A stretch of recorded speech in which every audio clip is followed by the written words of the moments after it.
இதுல உண்மையை சொல்லணும்னு சொன்னால் பத்திரிகைகளில் வந்த தகவல், பிரான்சில் வைத்து திரு விஜய் அவருடைய மும்மூர்த்திகளில் ஒருவர் திரு ரதீஷ் அவர்களை சந்தித்தார் என்றும், அங்கே டாஸ்மாக்கு இப்பொழுது 40 சப்ளை உதயநிதி நண்பர் ரதீஷ். வெள்ளை அறிக்கைங்கிறது எப்பயுமே ஆட்சி மாறும்போது வரும். இது மெயினா எதுக்கு கொடுக்குறாங்கன்னு சொன்னால், நாங்க கொடுத்த வாக்குறுதிகளை இமீடியட்டாக நிறைவேற்றுவதற்கு இந்தந்த சிக்கல்கள் நிதி நிலைமையில் இருக்கிறது. திமுக ஆட்சி வந்த பிறகு 100 ரூபாய் கான்ட்ராக்ட் எடுத்தா பார்ட்டி ஃபண்ட்ல ஆரம்பிச்சு கடைசியில எம்புக் சைன் பண்ணி பேமெண்ட்ல பியூனுக்கு கொடுக்குற வரைக்கும் சேர்த்து 53% வெளியில வச்சா தான் ஆர்டர் எடுத்து செய்ய முடியும் அப்படிங்கிறாங்க. ஸோ 47% வேலையை முடிச்சா குவாலிட்டி எப்படி இருக்கும்? கிட்டத்தட்ட 7 ஸ்கூலோ என்னமோ திமுக காலத்தில் கட்டப்பட்ட ஸ்கூல்கள் இடிஞ்சு விழுந்தது. எல்லா முறையும் எந்த ஆட்சி வந்தாலும் நாங்கள் கடனை குறைப்போம், இதை சரி பண்ணுவோம் சொல்லிட்டு அதற்கு நேர்மாறாக நடந்து கொண்டார்கள். அப்ப நீங்க அதை சரி செய்வீங்களா? பல விஷயங்கள் சார் உங்களுக்கு சொல்லணும்னு சொன்னா, தேவையில்லாம மத்திய அரசை சீண்டிக்கிட்டு இருக்க வேணாம். நீங்க பிராந்திய அரசு நடத்துறீங்க. மத்திய அரசுன்னு நீங்க சொல்லலன்னா நீங்க பிராந்திய அரசு. மனநிலை குன்றியவர்கள் மட்டும்தான் ஒன்றிய அரசுங்கிற வார்த்தையை பயன்படுத்துவாங்க. அதுல எவ்வளவு வாடகை பாக்கி இருக்கு தெரியுமா? எவ்வளவு சார் இருக்கு? சிஏஜி அறிக்கைப்படி 2015 வரை உள்ள வாடகை பாக்கி 2000. சார் வணக்கம் சார். வணக்கம். தமிழக வெற்றி கழகம் அவங்களுடைய அரசு 1 மாசத்துக்கு மேல தொடர்ந்து ஆட்சியில் இருக்கிறாங்க. பல விமர்சனங்கள் அவங்க மேல வைக்கப்பட்டாலும் அவங்க பதவி ஏற்கும் பொழுது சொன்ன முக்கியமான விஷயம், கடந்த அரசு எப்படி செயல்பட்டுச்சு அப்படின்னு ஒரு வெள்ளை அறிக்கை வெளியிட போகிறோம் அப்படின்னாங்க. மிகப்பெரிய எதிர்பார்ப்பு ஏற்படுத்திடுச்சு. மரியவல்சன் அவர்கள் அதற்கான வெள்ளை அறிக்கையும் வெளியிட்டார். இந்த வெள்ளை அறிக்கை என்ன சொல்ல வருது, தெளிவாக என்ன மாதிரி விஷயங்கள் கொடுத்து திமுகவுடைய அரசு எப்படி இருந்திருக்குன்னு காட்டுதா, இல்லை இங்கே தமிழக அரசு அடுத்து என்ன செய்ய இருக்கும் அப்படிங்கிறத மக்களுக்கு ஒரு கியூரியாசிட்டி ஏற்படுத்தியிருக்கா? இல்லை, வெள்ளை அறிக்கைங்கிறது எப்பயுமே ஆட்சி மாறும்போது வரும். இதற்கு முன்னாடி திமுக கருணாநிதி ஆட்சி 2006-11 இருந்து மாறிய பிறகு ஜெயலலிதா கொடுத்தார்கள். 2021 பிடிஆர் கொடுத்தார். இப்போ இவங்க ஆட்சி மாறி கொடுத்துருக்காங்க. சரி, இது மெயினாக எதுக்கு கொடுக்குறாங்கன்னு சொன்னால், நாங்கள் கொடுத்த வாக்குறுதிகளை இமீடியட்டாக நிறைவேற்றுவதற்கு இந்தந்த சிக்கல்கள் நிதி நிலைமையில் இருக்கிறது அப்படிங்கிறதுக்காக இருக்கு. சரியா? இப்போ 10 லட்சம் கோடி கடன், 3 லட்சம் இதில் இருக்குன்னு சொல்லி 13.18 சொல்லியிருக்காரு. இது எல்லாமே புதுசாக இந்த வெள்ளை அறிக்கை வர்றதுக்கு முன்னாடி தெரியாதுங்கிறது கிடையாது. இதனுடைய முக்கிய நோக்கமே 6 சிலிண்டரோ அல்லது 2500 ரூபா மாதம் கொடுக்கறதோ, இப்போ பஸ் எல்லா பஸ்லையும் ஃப்ரீ, இதெல்லாம் தள்ளி போடுவதற்கு ஒரு வாய்ப்பு. ஆனால் இதை தாண்டி 2 விஷயங்களை பார்க்கணும். ஒன்று அவர் அஃப்கோர்ஸ் தமிழகம் 1967 திராவிட ஆட்சிகள் நடக்குது. ஈவே ராமசாமியார் என்ற கன்னடர், அதன் பிறகு தெலுங்கரான அண்ணாதுரை, தெலுங்கரான கருணாநிதி, பிறகு அதிமுக ஆட்சின்னு வந்ததில் தமிழ் எவ்வளவு மோசமாக இருக்கிறதுங்கிறதுக்கு பிடிஆருக்கு அடுத்த உதாரணமாக இவரும் இருக்கிறார். நான் பிடிஆரை சொல்வேங்கிறதுக்காக நீங்கள் பிடிஆர் சேர்த்து இல்லை, பிடிஆர் நீங்கள் சொல்றதுக்கு முன்னாடியே உங்களுக்கு சொல்லிடுறேன். 2016 பட்ஜெட் ஜெயலலிதா பிரசன்ட் பண்ணப்ப 2-3 நபர்கள், 4 நபர்கள் என்ன சொல்ல போனால், எங்களால் தமிழில் வேகமாக பேச முடியவில்லைன்னு சொல்லிட்டு ஆங்கிலத்தில் பேசினார். ஒருவர் பிடிஆர், இன்னொன்று இவர், அதுக்கு பேர் என்ன சொல்றது, டிஆர்பி ராஜா, அதற்கு பதில் கொடுத்தது மாஃபோய் பாண்டியராஜன், இன்னொன்று நிலோஃபர் கபீரோ என்னமோ, அவங்க பாதி உருது கலந்து பேசினாங்க. ஸோ இது ஏற்கனவே நடந்திருக்கு. ஸோ அதை பற்றி நான் இது பண்ணல. பட் சொல்ல வேண்டியதை தலைகீழெல்லாம் மாற்றி சொன்னார். அதாவது எல்லா வருடங்களும் பட்ஜெட் போடுறப்ப நாங்கள் இந்த அடுத்த 2 வருடங்களில் இதெல்லாம் செய்து சரியாக கொண்டு போய் கட்டுப்பாட்டுக்குள் கொண்டு வருவோம் சொல்லுவாங்க. ஆனால் நேர்முறையாக நடந்தார்கள், அதற்கு நேர்மாறாக நடந்ததுங்கிறதுக்கும் நேர்முறைங்கிறதுக்கும் பயங்கர வித்தியாசம். Leave alone all that. இப்போ நேற்று கொடுத்ததில் மக்கள் புரிஞ்சு கொள்ள வேண்டியது என்னன்னா, கடந்த 1951 பிறகுதான் மாநில அரசுன்னு உருவாகி வந்ததுனால 60 ஆண்டுகளில் வாங்கிய கடனை விட கடந்த 5 ஆண்டுகளில் அதிகம் வாங்கியிருக்காங்க. அடுத்ததாக இது நமக்கு கட்டுமான செலவு, நல்ல ரோடு, நல்ல இன்ஃப்ராஸ்ட்ரக்சர் செலவு பண்ணால் அது நமக்கு பல பலன்களை தரும். அதுக்கு செலவு பண்ணது மிக மிக குறைவு. ஆச்சா, இதை 2ஐயும் ரொம்ப அழகாக சுட்டி காட்டியிருக்கு. இதற்கு அடுத்ததாக அவர் என்ன சொல்லியிருக்கார், இதையெல்லாம் சரி செய்ய முடியும், லீக்கேஜஸை கண்ட்ரோல் பண்ணான்னு இருக்கார். இது இவர் புதிதாக சொன்னதில்லை. நான் உங்களுக்கு வேணுனாலும் அந்த பேப்பருடைய இன்டர்வியூ கட்டிங்கே தரேன். திரு பிடிஆர் அவர்கள் 2022 முதல் வருஷ பட்ஜெட் போட்டு 2வது பட்ஜெட் போடுறதுக்கு முன்னாடி கொடுத்த பேட்டியில் டாஸ்மாகில் மட்டும் உள்ள லீக்கேஜ்கள் அப்ராக்சிமேட்லி 50,000 75,000 கோடி ஒரு வருஷத்துக்கு. தனியார் கைகளுக்கு, அரசு பாக்கெட்டுக்கு வராமல் தனியார் பாக்கெட்டுக்கு செல்வது ஜிஎஸ்டிபியில் 2% 3% தான். ஜிஎஸ்டிபி அன்னைக்கு 27 லட்சம் கோடி, இன்னைக்கு 33 லட்சம் கோடி. ஸோ 27 லட்சம் கோடிக்கு 2%னா 54, 3ன்னா 72, இப்போ 33ன்னா 66லேருந்து ஸோ 70,000 கோடிங்கிறார். ஒரு ரஃப் எஸ்டிமேட் 50,000 கோடி எளிதாக இதில் பண்ண முடியும். அதுக்கு அடுத்த லைன் அவர் சொன்னதே கனிம வளம், மணல், கிரானைட்டு, இது மார்பிள், இந்த 4 குவாரியை ஒழுங்காக கண்ட்ரோல் பண்ணால் சில 10,000 கோடிகள் வரும்னார். அதை நேத்திக்கும் சொல்லியிருக்காங்க. இந்த 2ல் ஒழுங்காக கை வச்சாலே 1 லட்சம் கோடி வருஷத்துக்கு எடுக்க முடியும்.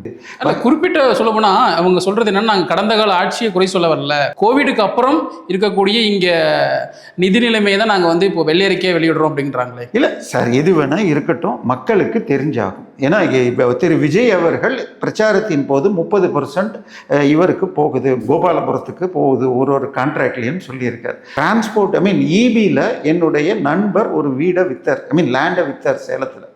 ஆனால் ஒரு 1.5 வருஷம் கழித்து எனக்கு அதில் ஏதோ வில்லங்கம் இருக்குதுன்னு கொஞ்சம் கம்மி ரேட்டுக்கு விற்றார். திருப்பி அந்த வில்லங்கத்தை எப்படி உடைக்கிறதுன்னு ஃபோன் பண்ணார். விற்றது வரைக்கும் எனக்கு தெரியும். இல்லை, அது வாங்கினது ஒரு இபி கான்ட்ராக்டரு. ஆட்சி மாறியதால் 53% செலவு பண்ணாதான் கான்ட்ராக்ட் கிடைக்கிது. ஸோ 47%க்குள்ளே வேலையை முடிக்கணும். திமுக ஆட்சி வந்த பிறகு 100 ரூபாய் கான்ட்ராக்ட் எடுத்தால் பார்ட்டி ஃபண்டில் ஆரம்பித்து கடைசியில் எம்புக் சைன் பண்ணி பேமெண்ட்டில் பியூனுக்கு கொடுக்குற வரைக்கும் சேர்த்து 53% வெளியில் வச்சா தான் ஆர்டர் எடுத்து செய்ய முடியும் அப்படிங்கிறாங்க. ஸோ 47% வேலையை முடித்தா குவாலிட்டி எப்படி இருக்கும்? கிட்டத்தட்ட 7 ஸ்கூலோ என்னமோ திமுக காலத்தில் கட்டப்பட்ட ஸ்கூல்கள் இடிஞ்சு விழுந்தது, இல்லை பேய்ந்து விழுந்ததுன்னு பார்க்குறோம். 2 வருஷத்துக்கு முன்னாடி சமயபுரம் கோயிலில் கட்டப்பட்ட மண்டபம், அதில் படுத்திருந்தவங்க மேலே பேய்ந்து விழுந்ததில் ஒரு இறந்தே போனார். 2 மாதத்துக்கு முன்னாடி தேடி பார்த்தா கிடைக்கும். இல்லை, இப்படி இருக்கிற சூழ்நிலை அவங்க சொல்கிறது என்னென்னா, வருமானம் 100 ரூபாய்க்கு நமக்கு ஒரு 100 ரூபாய் வருது அப்படின்னா 140 ரூபா செலவாகுது அப்படிங்கிறாங்க. அப்போ கடந்த ஆட்சியில் அவங்க சரியான நிலைமையில தான் நிதியை கையாண்டிருக்காங்க அப்படி தானே தெரிய வருது. இதில் எங்கேருந்து ஊழலோ இல்லை லீக்கேஜஸோ இருக்குது? இல்லை, நீங்கள் முதல்ல இப்போ வெள்ளை அறிக்கைக்கு ஈக்குவலண்டால் அதுக்கு முன்னாடி, அதாவது பிடிஆர் வெள்ளை அறிக்கை கொடுப்பதற்கு முன்னால் திமுக ஆட்சிக்கு வர்றதுக்கு முன்னாடி 505 வாக்குறுதிகள் கொடுத்தாங்க. அந்த 505 வாக்குறுதிகள் லாஸ்ட்லேயே என்ன இருக்கும்? மேலே இத்தனை வாக்குறுதிகள் கொடுத்திருக்கிறோமே, ஏற்கனவே 5 லட்சம் கோடி கடன் இருக்கிறதே என்று நீங்கள் பார்க்க வேண்டாம். நிர்வாகத்தில் மிக திறமையான அனுபவம் கொண்ட நாங்கள் இவற்றையெல்லாம் சரி செய்து மிச்சம் செய்து அத்தனை வாக்குறுதிகளையும் நிறைவேற்றுவோம்னு அந்த லாங்குவேஜில் 7 வாக்குறுதி இருக்கு. 505ன்னு சொன்னாலும் 512 13 வரும், 7 இந்த லைன்லேயே போகும். ஸோ இதுதான் சொல்றது. பிரச்சனை என்னன்னா, இதை இவ்வளவு தூரம்லாம் இவங்க கஷ்டப்பட்டுலாம் எடுக்க, இன்னும் சொல்ல போனால் இது குதிரை குதிரை வேகன்னு போச்சுன்னா, இவர் பதவியேற்றது 10ஆம் தேதி, கிட்டத்தட்ட 18 19ஆம் தேதியில் தான் கேரளாவில் பதவியேற்றாங்க. அவங்க இது சட்டசபை கூடி இது வெள்ளை அறிக்கை கொடுத்து முடிச்சு இதாகிடுச்சு. ஸோ வேகம் யாருன்னு உங்களுக்கு புரிஞ்சிடும். பிரச்சனை அது இல்லை. இப்போ சிக்கல் என்னன்னு சொன்னால், எல்லா முறையும் எந்த ஆட்சி வந்தாலும் நாங்கள் கடனை குறைப்போம், இதை சரி பண்ணுவோம்னு சொல்லிட்டு அதற்கு நேர்மாறாக நடந்து கொண்டார்கள். அப்போ நீங்கள் அதை சரி செய்வீங்களா? இப்போ ஊழலை தடுப்போம்னு ரொம்ப அழகாக சொல்லிட்டு இருக்கீங்க. எஸ்பெஷலி கனிம வளத்தை பற்றி அந்த அமைச்சர் போய் பார்த்துருக்கார். பல விஷயங்கள் சார் உங்களுக்கு சொல்லணும்னு சொன்னால், மணல் கடத்தல் 5 டிஸ்ட்ரிக்ட்ல மாத்திரம் இடி பார்த்துட்டு தமிழ்நாடு பில்லு போட்டது 38 கோடி. ஸோ இப்போ இத்தனை விஷயங்கள் ஊழல் நடந்திருக்கு, இத்தனை விஷயங்கள் ஊழல் நடக்கு, இதை சரியான முறையில் இப்ப மணல், கல்லுல ஒழுங்கா கிரானைட், மார்பிள், இந்த 4ஐ சரி செய்தால் 60,000 கோடி வருஷத்துக்கு கிடைக்கும். அதே மாதிரி டாஸ்மாக்ல கையை வச்சா 4,000 5,000 கோடி. அதன் பிறகாக உங்களுக்கு கான்ட்ராக்டை கரெக்டான ரேட்ல, ஒரு சின்ன உதாரணம் சொல்றேன். அதுக்கான முனைப்பை இந்த அரசு எடுத்திருக்குன்னு நினைக்கிறீங்களா? இல்ல, இப்போ it's too early to comment, அவ்வளவுதான் நான் சொல்வேன். ஏன்னா பேப்பர்ல வர நான் அறப்போர் மாதிரியான நிறுவனங்கள் ஒரு அமைப்பு சார்ந்த ஆர்கனைசேஷனும் சொல்லியிருக்க விஷயங்களை தான் நான் சொல்றேன். அவங்களே பல இடங்கள்ல சொல்லியிருக்காங்க. நான் ரெண்டையுமே சொல்றேன், அங்கதான் வரேன். ரெண்டையுமே கான்ட்ராக்ட் பல இடங்கள்ல கேன்சல் பண்ணப்பட்டிருக்கு. இங்க வந்து இடைத்தரகர்களுக்கு கொடுக்க வேண்டிய லஞ்சமோ ஊழலோ அது பெருசா இங்க நடக்காது அப்படி நம்பிக்கை. ரெண்டு விதமான செய்திகளும் வருகிறது. ஒன்று, பல டெண்டர்கள் கேன்சல் செய்யப்பட்டுள்ளன, முடிக்கப்பட்ட டெண்டருக்கு பணம் கொடுக்காம நிறுத்தி வச்சிருக்கோன்னு வருது. சமீபத்தில் சில முடிக்க 5000 கோடி ரிலீஸ் பண்ணப்பட்டிருக்கு PWD இருந்து வருது. அதற்கு ஏதோ கைமாறி போனதுன்னு வருது. 3 நாட்களில் 100 கோடி ரூபாய் கைமாறி பல ப்ராஜெக்டுகள் சென்னை கார்பரேஷனில் மாத்திரம் கிளியர் ஆச்சுன்னு தினகரனில் வந்து, தினகரனில் வந்தால் 70% பொய்யின்னா கூட 30% உண்மை இல்லாமல் போட முடியாது. சிஎம்டிக்கு இப்போ ஒரு முழு அதிகாரம் கொடுத்துருக்காங்களே, அதுவும் இங்கே வந்து சார் சிஎம்டிஏலையும் ஊழல் நடக்கும், கார்பரேஷன்லேருந்து சிஎம்டிஏக்கு வந்திருக்கு. ரெண்டும் ஒன்றும் பெரிய வித்தியாசம் கிடையாது. நான் அந்த லைன்லேயே இருக்கிறவன். சரியா? உங்களுக்கு இன்னைக்கு டீவியேஷன் இருக்கிற பில்டிங், அதாவது பர்மிஷன் வாங்கிட்டு இல்லை சார், அந்த சிஎம்டிஏ அப்ரூவல் கொடுக்கறதா இருந்தாலும் இங்க இருந்த மந்திரிகள் அதற்கான ஒரு முக்கியமான விஷயத்தை அங்க ப்ளே பண்ணியிருக்காங்களே. இத்தனை மாடி பில்டிங் கட்டணும் அப்படின்னா ஐயா பார்ட்டி ஃபண்ட் வேணும்னு கேட்டிருக்காங்களே. முக்கியமா பார்ட்டி ஃபண்டுங்கிற விஷயத்தை உடைச்சிருக்காங்கல்ல. உடைந்திருக்க 100% உடைந்திருக்கிறதான்னு எனக்கு சந்தேகம் இருக்கிறது. ஒரு மூத்த பத்திரிகையாளர் ஒரு கார்பரேஷன், முனிசிபாலிட்டி கமிஷனர் யாரெல்லாம் டிரான்ஸ்ஃபர் பண்ணியிருக்காங்கன்னு லிஸ்ட்டை ஜீவோவை வச்சுக்கிட்டு ஒரு டிஸ்ட்ரிக்ட்டுக்கு 25 லட்சம் 30 லட்சம் 35 லட்சம் இதுக்கு கைமாறி இருக்குங்கிறார். அந்த துறை இப்போ நேரடியாக முதலமைச்சர் கீழே வருது. ஓகே, நான் சொல்றது ஒரு மூத்த பத்திரிகையாளர் அந்த ஜீவோவை வச்சுக்கிட்டு சிவகங்கைக்கு 30, இதுக்கு 35, இதுக்கு 25 பேர் அதிகாரி பேரை சொல்லி ஒரு கார்பரேஷனுக்கு எவ்வளவு கொடுத்து வாங்கினாங்கன்னு பேசின வீடியோ ஆன்லைன்ல இந்த நிமிஷத்துல இருக்கு. ஓகே ஓகே, நான் சொல்றது பேச்சுக்கள் நன்றாக இருக்கிறது. சொல்லுதல் யாருக்கும் எளிய அறியவாம் சொல்லிய வண்ணம் செயல். திரு பிடிஆரை அன்னைக்கு அவர் சொன்ன அந்த பேட்டியில சொன்ன மாதிரி அந்த 2 to 3% சார், இது நீங்க இன்னைக்கு பேமெண்ட் நீங்க பண்றதுல 90% நம்ம எல்லாரும் இன்னைக்கு பீமு இல்லாட்டி இது ஜிபே இந்த மாதிரி யூஸ் பண்ணுறோம். அதுக்கு என்ன பண்ணுறீங்க? அந்த இதை ஸ்கேன் பண்ணுறீங்க. இதில் ஒரு பாட்டில்லையும் ஒட்டப்படுற அந்த ஸ்டிக்கரை end-to-end ட்ராக்கிங் சாஃப்ட்வேர் இருந்து போடப்பட்டிருந்தால் எந்த ஃபேக்ட்ரியில் என்னைக்கு உற்பத்தி பண்ணாங்க, என்னைக்கு குடோனுக்கு வந்துச்சு, எந்த குடோன்லேருந்து எந்த டிஸ்ட்ரிக்ட் குடோனுக்கு வந்தது, எந்த டிஸ்ட்ரிக்ட் குடோன்லேருந்து, இது எல்லாத்தையும் ஒரு ஸ்கேன் பண்ணால் பார்க்க முடியும். இது 2018 வாக்குகளில் சில மாநிலங்களில் வந்தாச்சு. இன்று வரை அது இம்ப்ளிமெண்ட் பண்ணப்படவில்லை தமிழகத்தில், இன்று வரை. சரியா? ஸோ பிரச்சனை என்னன்னா, இதில் உண்மையை சொல்லணும்னு சொன்னால் பத்திரிகைகளில் வந்த தகவல், பிரான்சில் வைத்து திரு விஜய் அவருடைய மும்மூர்த்திகளில் ஒருவர் திரு ரதீஷ் அவர்களை சந்தித்தார் என்றும், அங்கே டாஸ்மாக்கு இப்பொழுது 40% உதயநிதி நண்பர் ரதீஷ் தம்பி சார் அல்லது KN நேரு இதில் எஃப்ஐஆரில் பெயர் சொல்லப்பட்டுள்ளவர். ஆமாம், இப்போ அவர் மேலே தான் எஃப்ஐஆர். நான் சொல்றது அந்த ரதீஷை பிரான்சில் வைத்து மும்மூர்த்திகளில் ஒருவர் வேணா ஜெகதீஷ் பழனிசாமி சந்திச்சு இது 2 பெரிய இப்போ இன்னைக்கு 12 நிறுவனங்கள் டாஸ்மாக்கு சப்ளை செய்கிறது. அதில் 3 நிறுவனங்கள் தனியாருது, அதாவது திமுக இல்லாமல். ஒன்று கோயம்புத்தூர் பன்னாரியம்மன் சுகர்ஸுக்கு சேர்ந்த சிவா டிஸ்டிலரிஸ், இன்னொன்று மிடாஸ் டிஸ்டிலரிஸ்ன்னு சொல்லிட்டு திருமதி சசிகலாவுக்கு சொந்தமானது. ஆனால் கடந்த 5 வருடங்களாக அவங்க நடத்தாமல் ராமச்சந்திரா உடையார் குரூப்புக்கு சொந்தமான மோகன் டூரிஸ்னு அவங்க செங்கல்பட்டில் இருக்கு, அவங்க தான் இதையும் நடத்துகிறாங்க ஏலத்தில் எடுத்து. இந்த 3 நிறுவனம் தவிர மீதி எல்லாமே திமுகவிற்கு சொந்தமானவை. அதில் 6 7 முழுக்க 2006 கருணாநிதியால் தொடங்கப்பட்டது. அதில் உள்ள 2 முக்கிய நிறுவனங்கள் பேரே சொல்லணும்னா கால்ஸ் மற்றும் இது ஜேஎஸ்எம்மா, இது ஜெயமுருகன். அந்த 2 நிறுவனங்களுக்கும் 40% ஆர்டர் மெயின்டைன் பண்ணணும் என்பதற்காக பேரம் பேசப்பட்டதாக சொல்லப்படுகிறது. பாரிஸ்ல வச்சு திரு விஜய் அவர்கள் டெல்லிக்கு முதல் முறை பிரதமரை சந்திக்க சென்ற போது அதில் இருந்த 9 பேரில் ஒருவர் ஆந்திரா டாஸ்மாக் ஊழலில் சிக்கியுள்ள ஒருவர், திரு ஜெகன் ரெட்டியுடைய நண்பர். சரியா? நான் சொல்றது நடைமுறையில் நான் 2 பக்கத்தையும் பார்க்குறேன். செய்திகள் ரொம்ப நல்லா இருக்கு. திரு புசி ஆனந்த் கொடுக்குற பேட்டியாக இருக்கட்டும் அல்லது ஆதவ் அர்ஜுனா கொடுக்குற பேட்டிகள்லாம் ரொம்ப அற்புதமாக இருக்கிறது. பட் இதுவும் படிக்கிறேன், அதையும் கேள்விப்படுறேன்.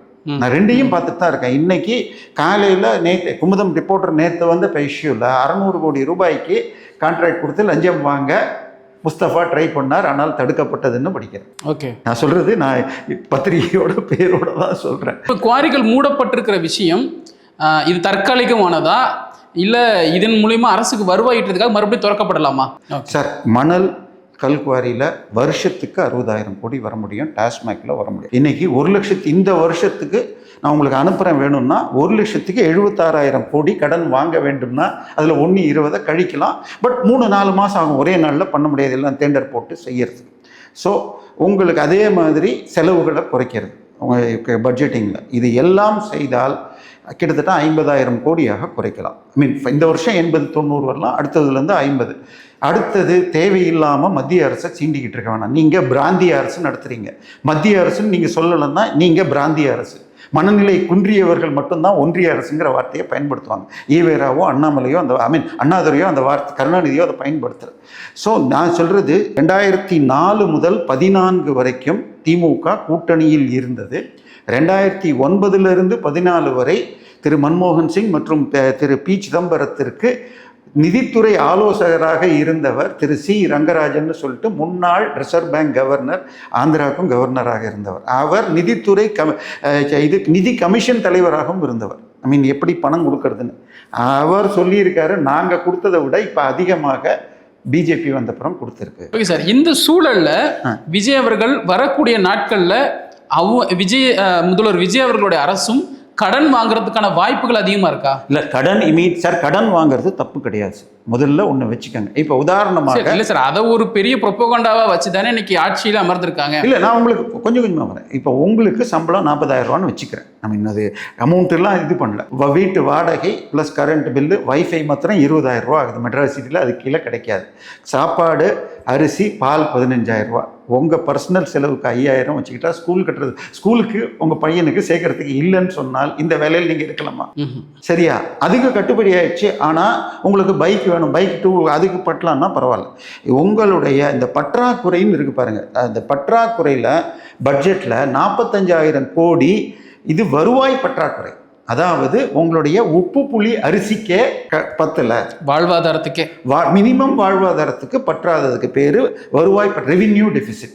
அதன் பிறகு ஏற்கனவே வாங்கின கடனுக்கு வட்டி ஒரு 75,000, 45, 75, 1,20,000 கோடி கடன் வாங்கினால்தான் நீங்க சம்பளங்கள் மற்ற விஷயங்களை செய்ய முடியும். இதுதான் அவர் 84% சொன்னார்.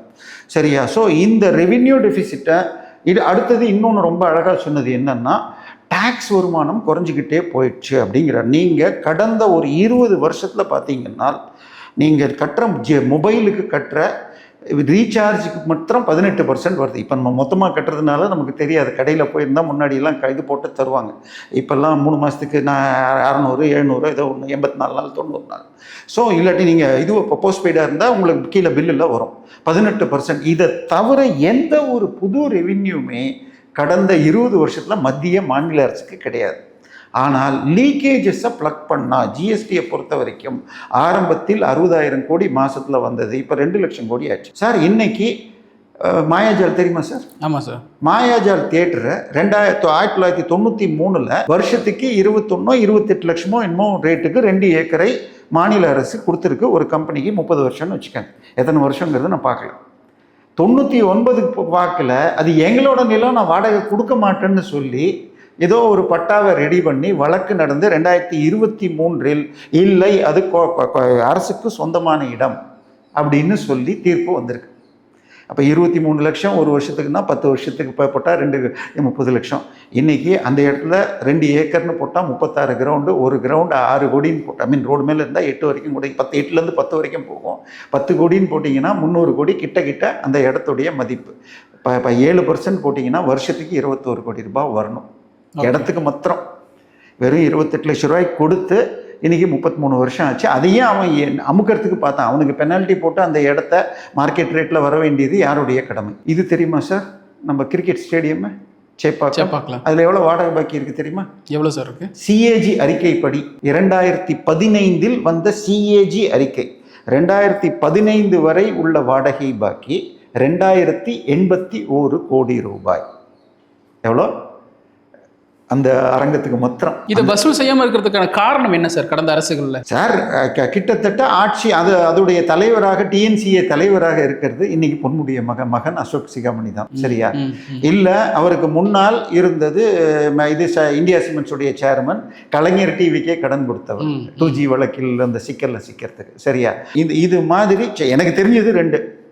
எல்லா கிளப்ஸுக்குமே நிறைய வாடகை இருக்கும். இந்த மாதிரி 4-5 விஷயத்தை பண்ணினா 2 வருடத்திற்கு பிறகு ரெவின்யூ இது மினிமம் கடனோடு ரெவின்யூ சர்ப்ளஸ்க்கு நம்ம போகலாம். வாங்குகிற கடன் எல்லாம் ரோடு போடுறதுக்கும் இதுக்கும் பயன்படுத்தினா தப்பில்லை. மத்திய அரசு எக்கச்சக்கமாக கடன் வாங்கியிருக்கு, ஆனால் 90% அது ப்ராஜெக்ட்டுக்கு யூஸ் பண்ணுது.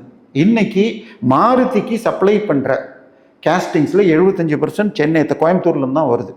ஆனால் இன்றைக்கி கோயம்புத்தூர்லேருந்து மாருதிக்கு போகிறதுக்கு 4 நாள் தான், டெல்லி பக்கத்தில் இருக்கிற குர்கான் போகிறதுக்கு. ஆனால் அன்றைக்கி 17 நாள் ஆகும். 17 நாள் போகணும்னா வழியில் எங்கேயாவது வெள்ளமோ இதுவோ வந்தால் ரிஸ்க்குன்னு சொல்லிட்டு 30 நாள் சரக்கு அங்கே வைப்பாங்க. அண்ட் அந்த கேஸ்டிங்குரிய சில பர்டிகுலர் ஐட்டம்ஸு பஞ்சாப்லேருந்தும் கல்கட்டாலேருந்து வரணும், ரா மெட்டீரியல் 30 நாள் வைப்பாங்க. இன்றைக்கி அதெல்லாம் இந்த ரோடு போட்டதுனால வந்துச்சு. ஸோ நாற்கர திட்டம் இது மாதிரி ப்ராஜெக்டுகளை பண்ணிகிட்டு இருக்கிறோம். ஆனால் ஸ்டெர்லைட்டை தடுத்ததாக இருக்கட்டும், குளச்சல் துறைமுகத்தை தடுத்ததாக இருக்கட்டும், இன்னும் பரந்தூருக்கு இடம் வாங்கி கொடுக்க, இதையெல்லாம் விட்டுட்டு சரியாக போகணும். ஸ்டெர்லைட்டை திருப்பி திறக்கிறதுக்கு வேலையும் பண்ணணும். இதெல்லாம் பண்ணாதான் அந்த 35 1.5 ட்ரில்லியனுக்கு போக முடியும். ஸோ இது ஒரு நல்ல ஸ்டார்ட். நான் சொல்கிறது, நீங்கள் கயிறு மேலேயோ இல்லை மரப்பாலத்தின் மேலோ நடக்க தொடங்கி இருக்கிறீர்கள். ஒரே ஒரு சிக்கல், மெஜாரிட்டி இல்லைங்கிறது. மக்கள் உங்களுக்கு 35% ஓட்டு கொடுத்துருக்காங்க, எம்ஜிஆர் வாங்கியதை விட அதிகமாக. பட் நல்ல துவக்கம், உங்கள் பேச்சுக்கள் நம்பிக்கை தருகிறது. 70% நல்லது நியூஸும் வருது, 30% மாற்றியும் வருகிறது. ஸோ அந்த 30%ஐயும் கண்ட்ரோல் பண்ணிட்டா, ஏன்னா இதை தாண்டி சில அமைச்சர்கள் பேச்சு வருத்தம் தெரிவிக்கிறது.